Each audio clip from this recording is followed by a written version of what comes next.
Thanks, everybody. Unfortunately, I really needed my slides and my speaker notes because this is a lot of fun pictures and a lot of dates. To quote the recently deceased James Earl Jones's Oscar acceptance speech, "Ladies and gentlemen, I stand before you deeply honored, mighty grateful, and just plain gobsmacked." Do you realize how unlikely it is that we're all here today, 19 years later?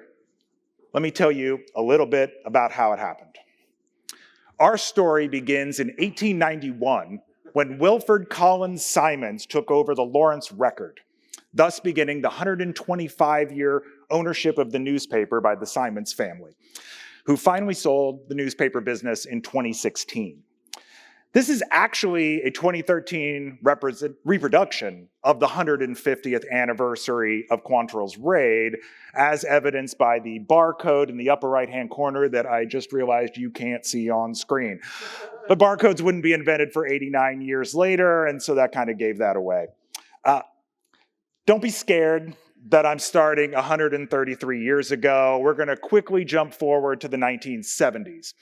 Lawrence is a hippie little town in an otherwise fairly conservative Kansas, and during the Vietnam era, student protesters set fire to the Kansas Union and set off a bomb in the computer center. Why is this important? Well, it's a computer lab, but really it's important because the day the bomb went off was the second day of employment for a man named Ralph Gage at the Lawrence Journal-World. He'll become super important to our story here in a little bit. But I love the little caption here, "Mangled paper boxes may have saved lives." So, which begs the question, maybe we need to reconsider punch cards. 1972. The Simons grew their media empire in 1972 by launching Sunflower Cablevision, an early cable TV provider. Sunflower went on to be the first system west of the Mississippi River to have HBO. And we were the second city in the US to have cable modems. We were named Independent Operator of the Year in 2003, and we helped craft the video on demand standards. And we were the first beta testers and the very first people to use in production the DOCSIS cable modem standard that you all use today.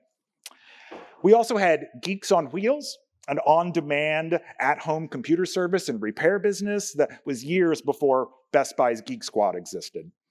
And then the Lawrence Journal-World itself was one of the first 50 newspapers to go online.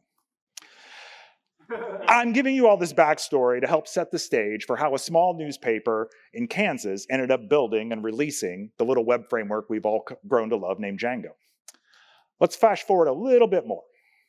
So this is a kind of a lie, because Django actually started years before in 2003 when Adrian and Simon started working on a Python-based replacement for the Perl CMS I had helped build. Their new creation was called the CMS. This photo is from 1911. It's the old post office for Lawrence, Kansas, which was acquired by the World Company and turned into the converged newsrooms, which housed the newspaper staff, 6 News TV staff, and World Online, which is where Adrian, Simon, and Jacob worked. If you look at the bottom left here, just in front of the horse, you'll barely see the top of a basement window. Let me help you out a little bit. This is where Django was born. Incidentally, this is directly across the street from the coffee shop that Jeff Triplett and I go to basically every day still. Let's go backwards just a little bit and dig more deeply into the details around the early years of Django's history. During 2003 to 2004 is the pre-period, I guess. So due to a bunch of not very interesting reorganizations and staff departures, there was about a 6-month period of time where I was basically the only geek in the World Company. So I was having to try to push the cable ISP forward and keep the lights on at World Online. Luckily, I was 20 years younger, and because now the lack of sleep might actually kill me.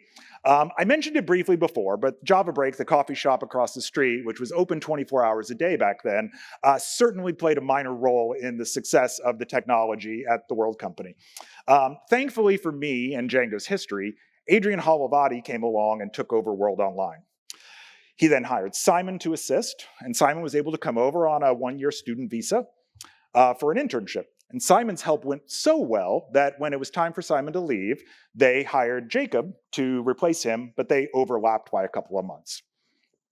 Together, they replaced our old Perl CMS and a couple of PHP websites with their new system, the CMS. And Django was extracted from this CMS, much like how Rails was extracted out of Basecamp. Okay, we're back to 2005. The official year of Django's birth, but 2005 may be a fuzzy childhood memory for some of you, so I want to kind of remind you what the landscape was in 2005. Yahoo was much bigger than Google. MySpace was the dominant social network. AOL was still a thing. The iPhone wouldn't be released for 2 more years. Slashdot was the main source of tech news. Hacker News wouldn't launch for 2 more years. Git was released 3 months before Django. It was the time of Python 2.4. Postgres version 8 was out, but most everybody used MySQL. The PSF was 4 years old. PyCon that year was 450 people. Gmail came out the year before. Most of the web ran on Perl. And JavaScript frameworks didn't even exist. After several failed naming attempts, one of which was Private Dancer, just horrible naming choices. After several failed naming attempts, they extracted Django and named it Django after Adrian's love of jazz. After Django was extracted, the remaining CMS bits that were left over needed a name, and it was eventually named Ellington in reference to Duke Ellington. The World Company realized they had a state-of-the-art content management system on their hands, and they wanted to sell it to other newspapers to make some extra revenue for sure, but there was absolutely a deep desire from the Simons family on down through the organization to improve, grow, and as time went on, attempt to save journalism. It was obvious to us that newspapers needed to make some sort of online transition, if not primarily online, in the coming years. While they were also a small regional paper, they had a big impact in the journalism world. Dolph Simons Jr., who is the oldest Simons family member that any of us ever met, served as director of the Associated Press for a decade. He was a juror on the Pulitzer Prize, and in lesser organizations like the Kansas Press Association. Both Dolph and Ralph Gage, that I mentioned earlier, were lifetime trustees of the William Allen White Foundation, whose mission is to strengthen freedom of the press, it's free speech and communication. Ellington still exists, by the way. It was later acquired by ePublishing and is still in active use today. And if you squint, you may notice some deep similarities to the Django admin. Around this time, Adrian and Jacob got the bright idea to open source Django because Rails had come out recently, and the buzz around that year's PyCon was, what would Python's answer be for Rails? The World Company had a long history of using open source software. Their previous CMS was written in Perl. The cable ISP simply wouldn't have been profitable if we had to use commercial Unix.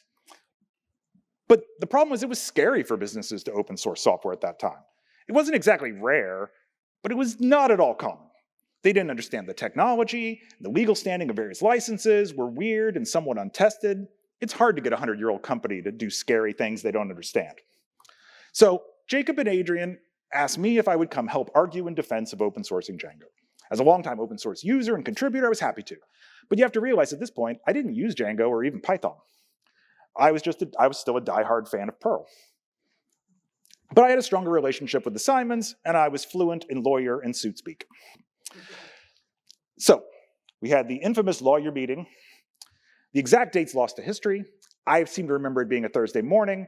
Jacob said he didn't remember that. I was probably a little hungover. For me, it was just another meeting and an otherwise crazy week, jumping between newspaper problems, cable problems, satellite TV problems, and ISP problems. I had no idea this was a pivotal moment in my career, or in your careers. We reintroduced the reporter from that 1970 bombing story, Ralph Gage. Ralph started off as a reporter just before the bombing and worked his way up to editor and eventually CEO of the World Company. He was the best worst boss I ever had. Ralph often said that Tim O'Brien of the New York Times may have written his epitaph saying, "A no-nonsense taskmaster deputized to make sure the company's trains ran on time." I can still hear his gravelly voice calling me on the phone to say, "God damn it, Frank," whenever a website or email wasn't working correctly. He would appreciate this. If Adrian and Simon and Jacob are Django's parents, Ralph's its grandpa. There were concerns. The main legal concern Ralph and the Simons had were open sourcing would blow back on the company in some way, right? That it would somehow tarnish their reputation, or that it somehow, the viral nature of open source languages would compromise their big business with Ellington. So we argue that if Django were successful, they would reap the benefits of existing contributions. And I quickly realized that one of the ways to sell them was that they had built this amazing house, and we weren't giving away the house, we were giving away the improved circular saws and nail guns that they had used to build the house. And that sort of resonated with them. And basically, it boiled down to Ralph trusted us. He said, "You all have led us correctly in terms of technology. I assume that you all will lead us correctly in terms of the company." Weirdly enough, the bulk of the meeting was spent on arguing GPL versus BSD. I won't go into too much detail because I'm running a little low on time and I want to get to some more important parts. But to say Django was well received is a bit of an understatement. Adrian soft launched Django at Chippy, the Chicago Python user group, a week before it was supposed to really go out. And they actually, somebody named Hugo actually put in a full SQLite implementation before the actual launch date. There were some other key decisions in terms of what I think was important in Django's history. Django had a cheat code to success. It may well have been that web designers were involved from a very early time. People like Wilson Miner, who went on to do Apple and RDO and Everyblock, and eventually a senior designer at Facebook, was instrumental in designing the website and the admin, the look and feel, and having nice, pleasant documentation. There was also Nathan Borer, who came after him and also went on to be a senior designer. Django admin. Because of the tight coupling of the ORM with the admin, this was a major selling point of Django. The documentation. Adrian had a journalism background. Jacob's degree is in literature. And Simon, we all know, is a prolific author on his blog. But Jacob tells me that the strongest influence here was actually Carl Fogel's book on producing open source software. And he had a big emphasis on having good documentation to grow a good community. Some features in Django came out of necessity. The journal world was fairly popular as a website, and things would get slow. And you have to remember, we didn't have clouds back then. The only clouds we had sometimes had tornadoes in them. So Adrian said, "Hey, what can you do to improve the performance here?" And I said, "Have you guys heard about memcached?" And the cache framework came out of that. People wonder why Postgres has a bit of a slant towards, Django has a bit of a slant towards PostgreSQL. Adrian and team were big fans of MySQL, and I was a big fan of Postgres. But this is MySQL 3 days, and it occasionally would just randomly corrupt its tables and you would lose a little bit of data. And that has all since been solved. MySQL is a fine choice these days. But finally, after a couple of those, Adrian said, what would be involved in us switching over to Postgres? And so we helped and we did that. Flash forward a bit more, 2008. In another forward-looking decision by Ralph and the Simons, they agreed to put all of Django's intellectual property in the Django Software Foundation. The main, there's lots of good reasons to do this, but the main reason for them was competitive. They wanted companies other competitive newspapers to use Django to build interesting sites. And there was some concern by those newspapers that having the journal world control Django meant that they probably shouldn't use it, which is weird because they wanted to purchase Ellington, but when it was open source, somehow that got murky for them. Now, this also was not super common at the time. You have to remember, at this point, all I could find was the Apache, the Perl, and the Python software foundations that existed when this happened. And this is where my personal involvement with Django actually starts. I went from being, I'm friends with those folks, to being part of the community entirely by accident. Jacob had left the World Company to be CTO at Whiskey Media, and I had left to do Perl and Postgres consulting at RevSys. Turns out Jacob had trouble focusing at home and wanted to share an office. So we shared an office, and our friend Ricky Ensley said, would you write an article about the creation of the DSF and a brief tutorial on Django? And I said, sure. And then I said, crap, I have to learn Python. And it turned out that Django was way better than the Perl MVC framework that I had helped build across the street named Gantry. Yes, the World Company had dueling open source web frameworks there at one point. But it shouldn't be all that surprising. This came out of Lawrence. Lawrence has a pretty deep history in technology. Lawrence is home for Lynx, the very first text-based web browser.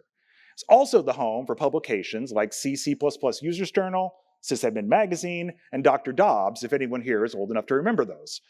Or hell, in magazines in general. Do any of you remember magazines? Ricky worked on all of those and lived in Lawrence, which is why Linux Pro Magazine's office was just a block down the street from us. 2008, first DjangoCon at Google. Google actually offered to do this. It was their idea, and it was keynoted by none other than Guido himself. If you want to see some younger versions of some of the people in this room, you should go check out those videos. They're quite a bit of fun. Going back to Django's journalism roots, 2009, PolitiFact won the Pulitzer Prize. They said that this was proof that the web is not a death sentence for newspapers. In fact, PolitiFact marries the power of old-fashioned shoe-leather journalism with an extraordinarily powerful way to present it. I don't know how well that aged in terms of newspapers still being alive, but the editor of the Knoxville Sentinel wrote at this is the most unusual and most important Pulitzer Prize this year. 2010, Daniel Lindsley created something called Django Dash, which was a weekend hackathon to build something cool in Django. Well, one of the winners of that was Read the Docs. Read the Docs started by Eric Holscher, and who still runs it full-time to this day, and we all probably have referred to some documentation, perhaps even today. But also was Bobby Kellogg, another designer who went on to design Trello. We'd all be very remiss to not mention Malcolm Tredenick, who died in March 2013 and was one of the most instrumental early contributors to Django, both in terms of writing large portions of the ORM, and also for his mentorship. We still have the Malcolm Tredenick Award to this day, and as the blog post here says, many of the core Django team had their first patches reviewed by him. His mentorship enriched us. His consideration, patience, and dedication will always be an inspiration to us. To say he'll be missed is an understatement. You can still, to this day, stumble into individual Django source files where Malcolm was the last commit, and the main, and many where he had the most commits. Back to happier things. July 2013, we adopted Code of Conduct. We weren't the first to do this, but we were definitely joining a small group of open source communities that have this. 2014, Adrian and Jacob stepped down as BDFLs. The community was already ahead of them at this. They weren't exactly checked out, but they didn't really need to get involved. We were making consensus decisions already. I tried to find evidence of any other BDFL stepping down from an open source community, and I couldn't find any. So they very well may be the first ones to do it. I mean, Guido did afterwards, but I couldn't find any evidence before that. 2014, Django Girls, the OLAs, as they're affectionately known, held the first Django Girls workshop, which kicked off Django Girls during the EuroPython 2014 in Berlin. 2014 was a busy year for Django. It was also the year the Django Fellowship officially started.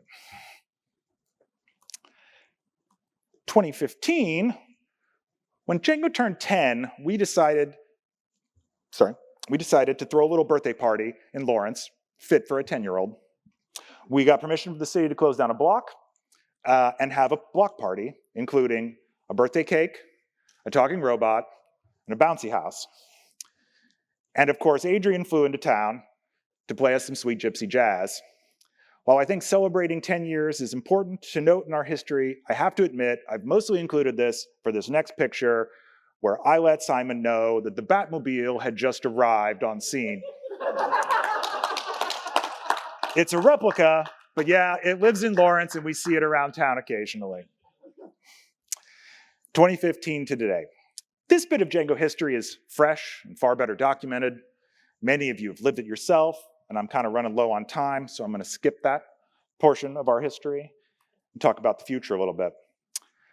As I've hopefully shown, Django's success is partly due to right place and right time, but mostly due to the amazing people who've gathered around it over the years. We are what we protect and what we stand up for. I implore you to keep up our high standards, our code and docs for sure, but also a little bit of whimsy, but mostly of our friendliness and inclusivity. I'm sure you noticed that the early history of Django is filled with a lot of white dudes from America. As I look out over this room, I'm very heartened to see that we have made serious progress in that vein, but we can do more. So with that, here's to another 20 years of Django. Now go eat your lunch.